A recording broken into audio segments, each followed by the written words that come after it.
Okay, so we're going to start laying on our back,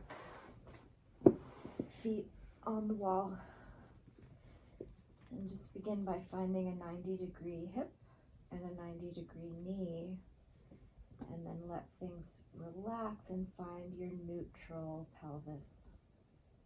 So the tailbone falls down and the sacrum anchors nice and flat.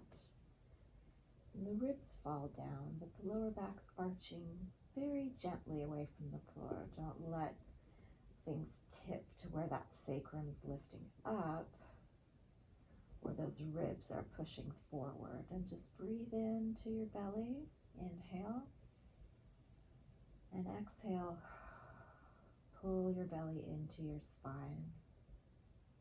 And just take 3 more breaths like so. Inhaling, expanding your belly. And exhaling, deepening the belly, flattening and sinking those low abdominal muscles all the way down the pubic bone. And find out how far can you pull those in before you feel like you're going to start to tuck. You just keep your neutral, but find your belly. And then the next time you sink your belly on your exhale, curl your pelvis, just rocking the weight out of your tail back into your lower back and your lower ribs, and inhaling back to your neutral. And let's just do about 5 of these. You can feel your feet root into the wall, and your knees will begin to reach up to the ceiling a little bit, but basically you want to isolate the movement of your pelvis with your abdominals. So how far can your abdominals take you into your curl before your legs become really active? Keeping your knees tracked over your feet is going to require some work in your legs, but you're not really pushing with your legs. You're pulling with your belly. At the most curled place you get, you're going to notice the glutes and the hamstrings starting to kick in. But you just see how far can the belly really take me. Noticing what the end range of that is. And then let's take it past the coccyx curl, exhaling our way up to bridge, rolling up vertebrae by vertebrae. Maybe you get to your shoulder blades, but the key is to keep the scooped belly, the tucked pelvis, ribs going in, and then exhaling again to roll your way back down vertebrae by vertebrae. And inhale at your neutral, and exhale, curl your way up.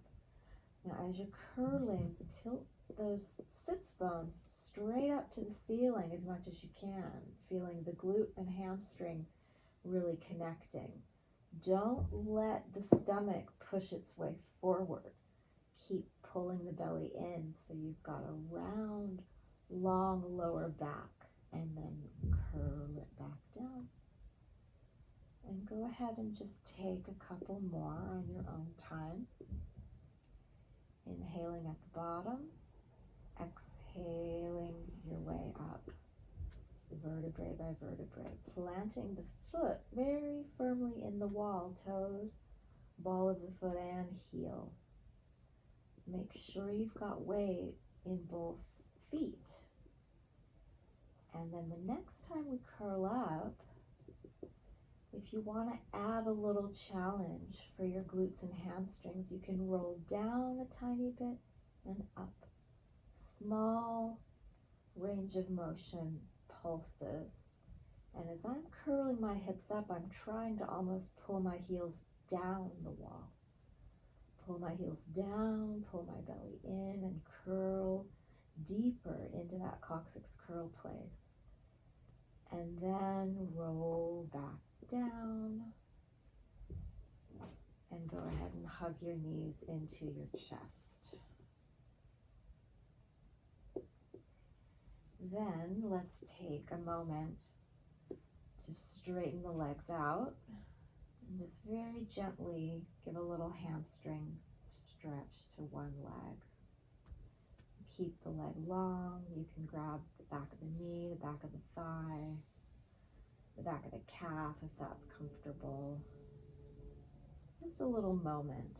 You don't have to stay too long, but if it feels good to stay, you could stay for about 30 seconds. Or you can choose to just take a shorter stretch. And then for a moment, let both legs come up, keeping your neutral pelvis. If you have to bend your knees a tiny bit to be comfortable, you can. And we're just going to move our feet and our ankles, pointing through your toe, articulating through your foot, and then flexing through your heels. And the straighter your knees get, the more you're going to feel a stretch through those calves. So if it feels good to you to really reach your knees, you can really reach them, but make sure your pelvis and your lower back feel supported. You don't want to be tucking. So the belly's doing a little bit of work. And then let that rest. Then let's take a moment to stretch our glute. So cross one ankle over the other knee. And the knee that's crossed over, rather than trying to push it toward the wall, let it relax where it wants to relax. And if you want more stretch, reach through and grab the back of your thigh, and then you can pull that foot away from the wall. But you might not even need to do that to get enough stretch. And if your foot stays on the wall and you just want to experiment with getting a little more stretch, you can raise onto the toe and lift the heel off the wall, and that'll take you further into your stretch than if you keep your heel flat to the wall. Then go ahead and start to rock your weight into the hip of the leg that's not crossed over. And you just go as far as it feels good, twisting through your legs and your pelvis, not twisting through your rib cage and your lower back. Just enough to change the stretch to a wider part of your glute. And then go ahead and switch to the other side. And if you find you cross over and it's more stretch than you want, all you're going to do is scoot away from the wall. And then if you want more, again, you can lift your heel off the wall, or you can grab the thigh and start to pull that knee towards your chest. And breathing a few breaths, relaxing neck and shoulders, and then taking it over into a little bit of a small twist. And you can keep your foot on the wall for this twist, or you can keep holding on to your thigh. You just can figure out what feels best for you. I'm keeping my ribs relatively unchanged, trying to drop my legs over, moving my thighs in my hip sockets, and then at some point the pelvis will follow with a little bit of a twist if I go that far. And then come back, find the center, and we'll do one last stretch here. Reach up, grab the outside of your foot, the elbows on the inside of your knee and calf, and then you want to pull your knees open and towards the floor while the soles of your feet face up to the ceiling. Happy baby. And when I'm here, I'm no longer in neutral, but I want to keep dropping my pelvis downward. My tail's not going to be on the ground, but I want to let it be sinking in that direction. And then you can release and hug your knees in. And then go ahead and let your feet come down and relax for a moment. And then we're going to move our mat away from the wall. And then before we go on to some more mat, we're going to look at a calf stretch. So you're going to use a stair for this, I'm going to change the view. Let's see, is that gonna work?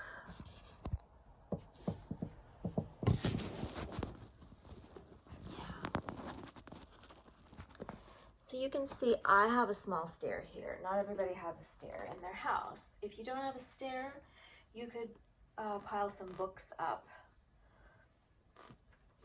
You're going to have the ball of your foot on the edge, and then you want to stand up tall. It's great to have something to hold on to, so you can hold on to the wall, the stair railing, whatever. Let your heels drop down. And keep lifting your spine nice and tall and standing up, really extending the front of your body. If you start hinging over and bending at the waist, you're going to lose stretch. Bend one knee and let one calf stretch by itself. And then raise up onto your toes, straightening both legs, and then bend the other knee. And it's up to you if you want to just shift side to side, or if you want to shift and then hang out for a moment and really feel that stretch growing. And it's just what feels better. Does it feel good to stay there for a moment and really relax into it? Or does that not feel great and you'd rather just take a short stretch? Just figure out what you like. And then at the end of all of your alternating, just switch as many times as feels good. Maybe like 5 each leg. Maybe a little more, maybe a little less. Then drop both heels down and just bend the knees a little bit. This is challenging. It's stretching a deeper part of the calf. The ankle can be challenged to bend in this, so don't expect a lot of bend from your knee.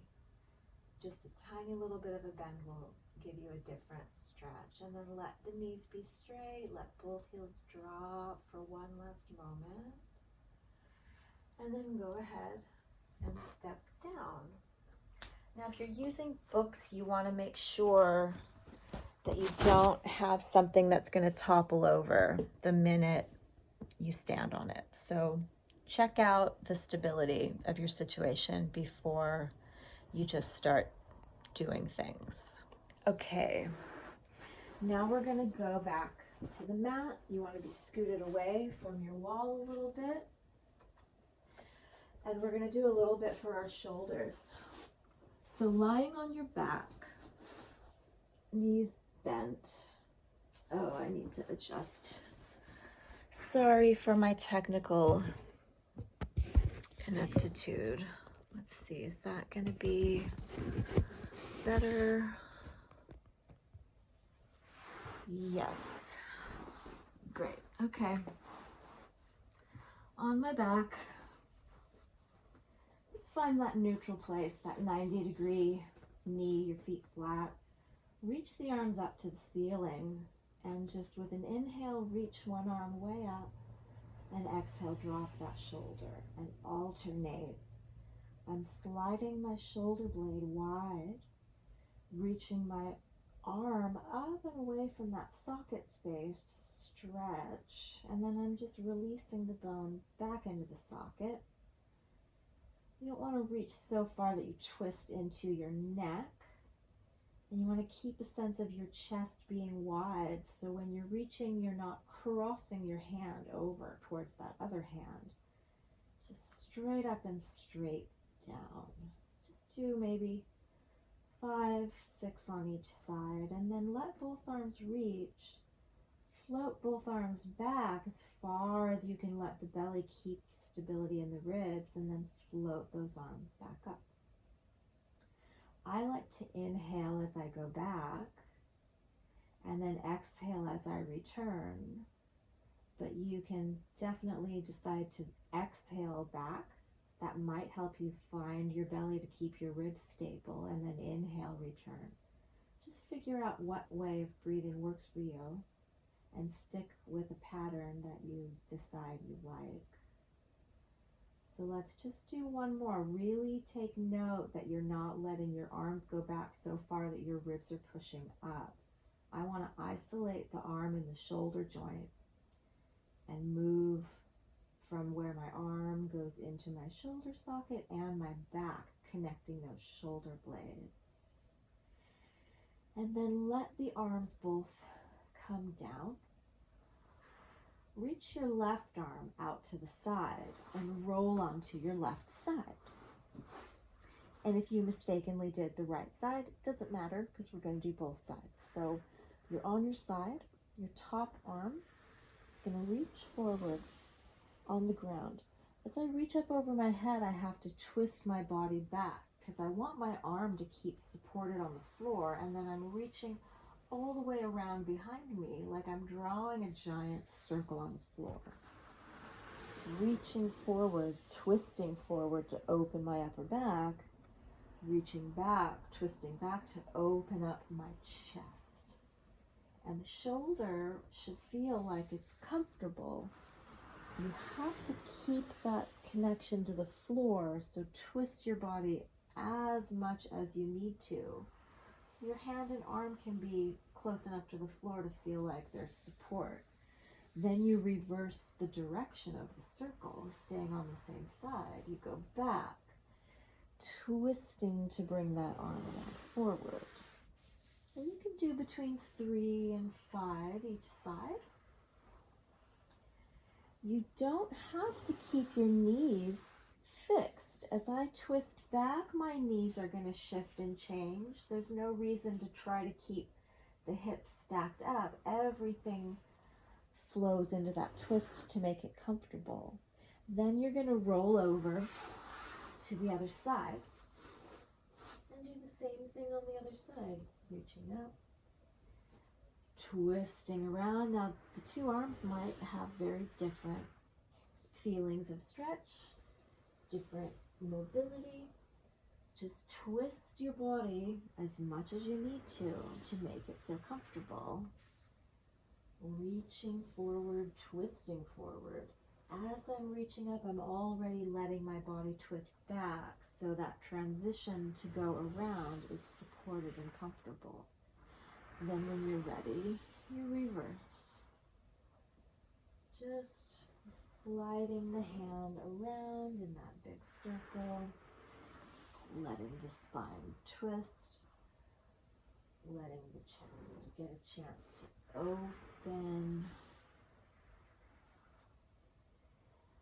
And then once you're complete, both directions, let's roll right onto our belly and do a little bit for our back with swan.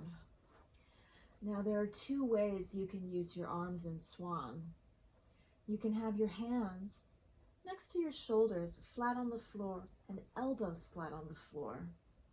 Your face goes down.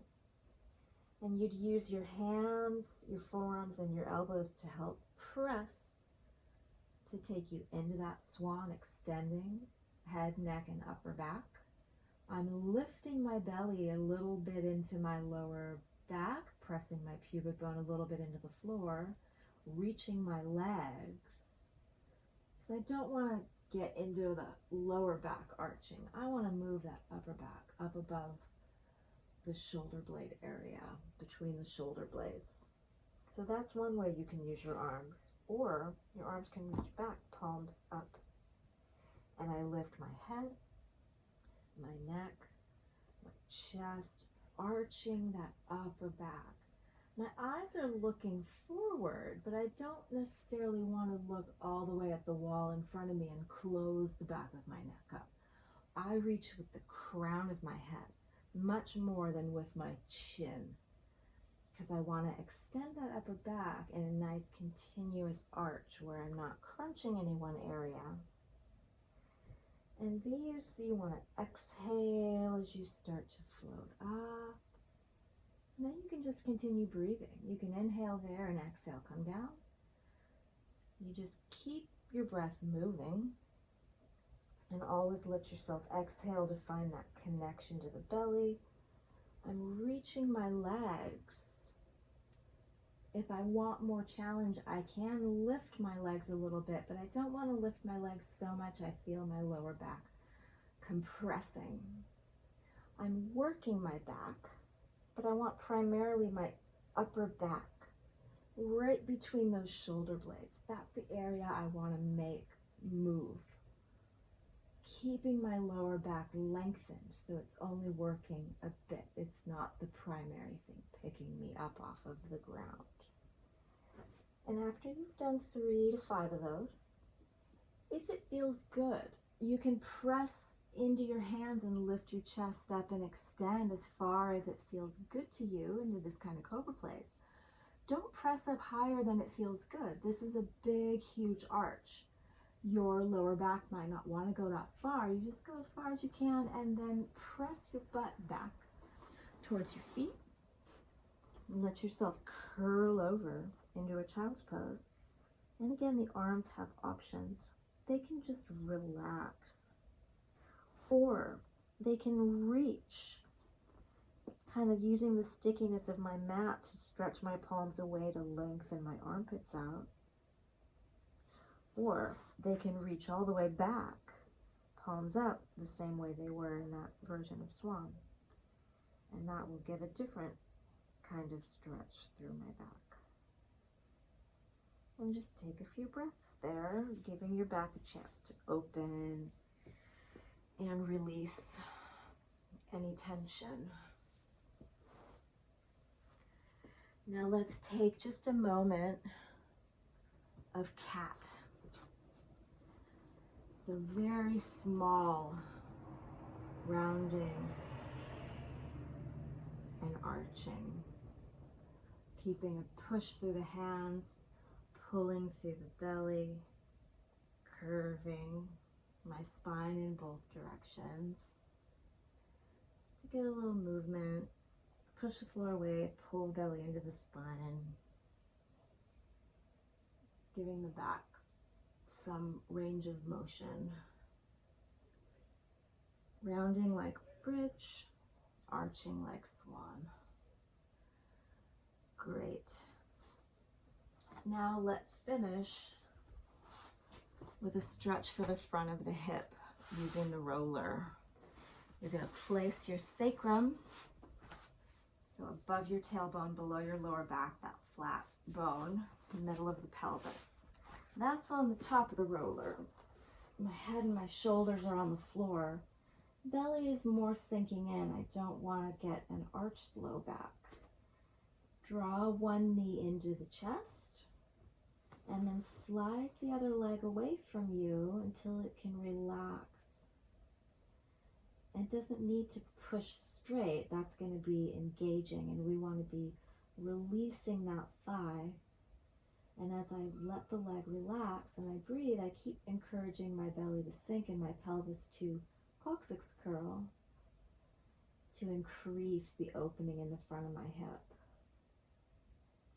And you can stay here for a couple of breaths. If it feels good to stay a little longer, you can stay 30 seconds, maybe even a little bit more. But you don't want to stay so long that it becomes uncomfortable on the low back, because it's a lot of work to stabilize the pelvis while we're opening the front of the hip. And then when you're ready, drag the foot on the floor. Fold the knee to the chest, and then put the other foot down, slide it out, and then let that leg get a chance to extend through the hip while you continue to coccyx curl through the pelvis. And every breath out, you can just gently deepen your belly. Releasing that thigh, letting it relax completely into gravity.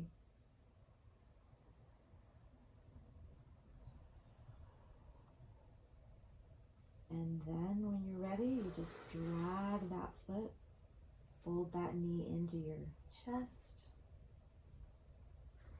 Guide the roller out slowly, and then give yourself a moment of rest with the roller under the backs of your knees. And you can put your arms wherever they want to go. And just relax, let your spine melt into the floor.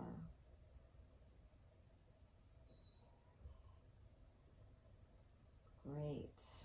All right, so that was some work for the lower back, the whole spine, the glutes, the legs, and opening up the hips and the shoulders. All right, I hope you liked it.